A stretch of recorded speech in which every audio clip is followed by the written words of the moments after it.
नई दिल्ली LAC पर भारत और चीन के बीच सैनिकों के पीछे बुलाने पर सहमति के बाद लद्दाख की पेंगोंग झील के पास चीन ने अपना बोरिया बिस्तर समेटना शुरू कर दिया है। पूर्वी लद्दाख के पेंगोंग त्सो झील के उत्तरी और दक्षिणी किनारों से भारत और चीन की सेनाओं की वापसी प्रक्रिया योजना के मुताबिक चल रही है। अगले 6 से 7 दिनों में वापसी की प्रक्रिया पूरी होने की उम्मीद है। समझौते के मुताबिक चीन और उत्तरी किनारे पर फिंगर 8 के पूर्वी इलाकों की तरफ सैनिकों को लेकर जाना है, जबकि भारतीय सेना क्षेत्र में फिंगर 3 के पास धन सिंह थापा पोस्ट स्थित स्थायी अड्डे पर लौटेगी। इसी तरह की कार्यवाही झील के दक्षिणी किनारे पर भी होगी। भारत ने चीन को इस बात पर सहमति के लिए मजबूर किया कि अप्रैल 2020 के बाद PLA ने फिंगर 8 के फिंगर 4 के बीच जो भी इंफ्रास्ट्रक्चर खड़े किए हैं उन्हें नष्ट किया जाएगा। रिपोर्ट्स के अनुसार चीन की पीपुल्स लिबरेशन आर्मी ने उत्तरी किनारे वाले इलाकों से कई बंकर, अस्थायी चौकियां, हेलीपैड और अन्य ढांचों को हटा लिया है। चीनी सेना क्षेत्र में अपने सैनिकों की संख्या धीरे धीरे कम कर रही है। चीन ने फिंगर 4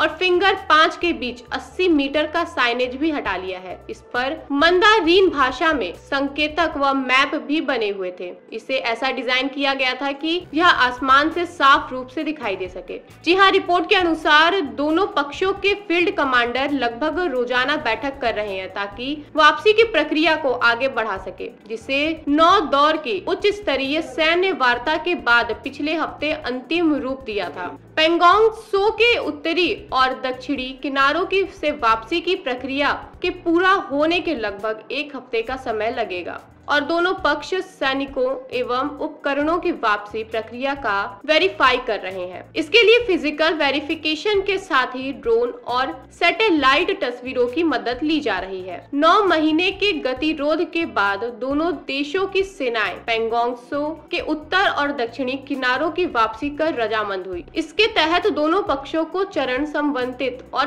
सत्यापित तरीके से सेनाओं और अग्रिम मोर्चे से हटना होगा। वापसी की प्रक्रिया 10 फरवरी को शुरू हुई थी। रक्षा मंत्री राजनाथ सिंह ने बृहस्पतिवार को संसद में वापसी समझौते पर विस्तृत बयान दिया था। सिंह ने कहा कि चीन की सेना ने पिछले वर्ष फिंगर 4 और फिंगर 8 के बीच कई बंकर और अन्य ढांचे बना लिए हैं। सैनिकों की वापसी प्रक्रिया पूरी होने के बाद होगी बैठक। जी हाँ, 9 दौर की सैन्य वार्ता में भारत ने विशेष रूप से जोर दिया है कि चीन की सेना पेंगोंग झील के उत्तरी किनारे पर फिंगर 4 और फिंगर 8 के बीच से हटे। रक्षा मंत्री सिंह ने संसद में कहा था कि पेंगोंग झील इलाके से वापसी की प्रक्रिया पूरी होने के 48 घंटे के भीतर दोनों पक्षों के वरिष्ठ कमांडरों की अगली बैठक पर सहमति बनी है ताकि शेष मुद्दों पर भी समाधान निकाला जा सके। आपको बता दें कि इलाके के पहाड़ों की चोटियों को फिंगर नाम से जाना जाता है। लेक के पास फिंगर एरिया 8 हिस्सों में बटा है। भारत फिंगर 8 तक के इलाकों पर अपना